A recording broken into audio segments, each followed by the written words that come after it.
Риба-молот. Рибка, морський коник, морська зірка, краб і морський їжак збентежені. До них у гості припливла риба-молот.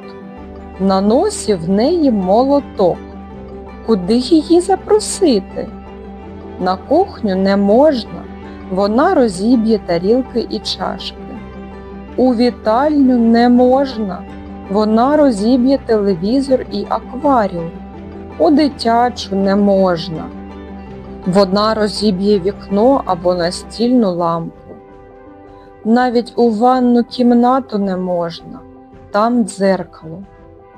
Тоді риба-молот придумала: у майстерню. Там лише молоток, сокира, викрутка, пилка, дриль, цвяхи та гайки. Нічого не б'ється.